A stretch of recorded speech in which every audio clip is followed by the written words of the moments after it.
సర్పంచ్లకు, ఉప సర్పంచ్లకు, వార్డు మెంబర్కు ఇంత పెద్ద ఎత్తున గెలిచి భారతీయ జనతా పార్టీని ప్రతిష్టం చేసినందుకు కార్యకర్తలకు, జిల్లా నాయకులకు, రాష్ట్ర నాయకులకు, ఆ ప్రాంతంలో ఉన్న మా ఎంపీలకు, పోటీ చేసిన ఎంపీలకు, ఎమ్మెల్యే పోటీ చేసిన కార్యకర్తలకు, నాయకులు అందరికీ కూడా నేను వారిని అభినందిస్తున్నాను. ఇంత కష్టపడ్డారు.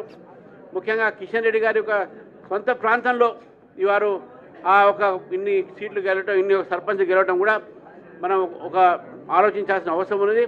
ఏ విధంగా ప్రజల ఈరోజు వాళ్ళ ఆలోచన వాళ్ళ సరళి ఉందని చెప్పేసి విశ్వేశ్వరరెడ్డి గారు కానీ, బూర నరసింహగౌడ్ గారు, నిన్న భువనగిరిలో బూర నరసింహగౌడ్ గారి ఒక ప్రాంతంలో మేము అక్కడ కూడా చాలామంది గెలిచారు. అక్కడ ఉన్న అశోక్ గౌడ్ జిల్లా అధ్యక్షుడు కూడా చాలా కష్టపడి పనిచేశారు. అక్కడ అందరూ కష్టపడితేనే ఈరోజు కార్యకర్తల ఒక ఫలితం ఉంటుంది.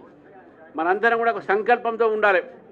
రేపు రాబోయేటటువంటి 2028లో జరిగేటటువంటి అసెంబ్లీ ఎన్నికల్లో భారతీయ జనతా పార్టీయే విజయము, భారతీయ జనతా పార్టీ ప్రభుత్వం తెలంగాణ రాబోతుంది. ఆ ఒక విశ్వాసంతో మనందరం కూడా పనిచేయాలని చెప్పి ఈ సందర్భంగా తెలియజేస్తాం.